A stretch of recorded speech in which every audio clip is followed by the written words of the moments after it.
Because I was in the people world, I was not in the matrix yet. And because my job is people, and my skill set is paying attention. Yes, that is the matrix. And the interesting thing, I'll come back to that in a little bit. But my point is that 93% of our communication is nonverbal. And that you're already telling me who you are by how you sit, what you wear, even the tone of your voice. Your tone of your voice tells me so much about you.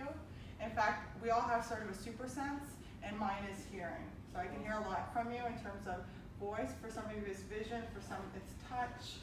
And so what I want, a big part of this presentation wrapped up in here as the psychologist on the inside, is to really help you understand why life can be frustrating, why someone can annoy you, why you don't understand why it doesn't happen. It's all about us. Because what we do is we project ourselves onto everybody around us. So if we get in touch with ourselves and understand when we're frustrated with someone, they're equally frustrated by us. And that's back to the respect that you talked about today. So when I do all these exercises that we're going to be doing together, it's just to breathe in. I have to go back to my drama guy. Freedom. Because when we're in the lower part of our intellect, our thinking process, I actually feel like I'm in a coffin. And when I'm thinking like those dark thoughts that I'm frustrated or whatever.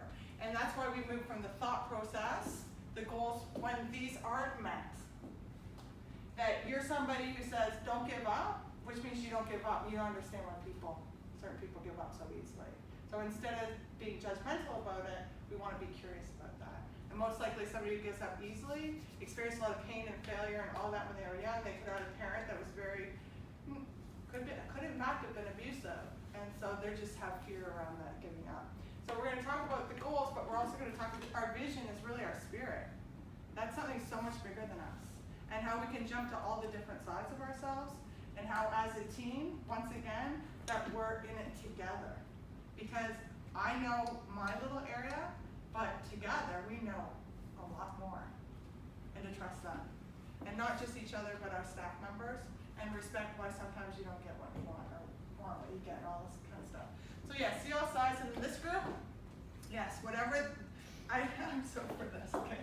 My philosophy is deal with problems while they're small. So whatever comes my way, I just deal with it. And if ever, does it ever land on my boss's desk?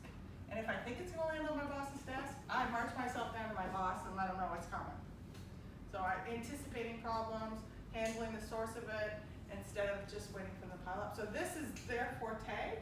So this is something to consider in terms of the bigger group.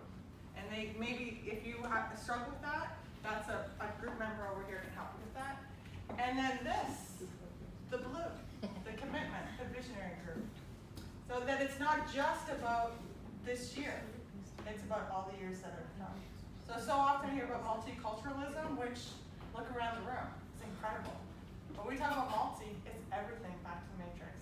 So imagine your kids coming here someday, and the impact it's going to have. And this is where I find my purpose in my job. When I walk into the classroom, when I walk in here with you, I have the opportunity to touch every single life that you touch, to have an impact on your children, in your courtroom, in your operating room, wherever it will be.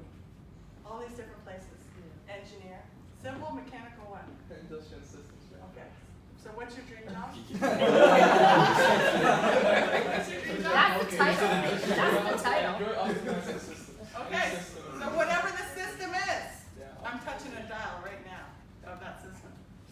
And what that allows you to do is, once again, your job is bigger than you. Your job's so much bigger than you. You're, as an individual, you're part of a team. You're also a part of something huge. So being inclusive in as many different ways as possible, and trust. And trust is being reliable, or any of those things. So that's excellent. So thank you very much. We're going to keep that in mind. We're going to add to it.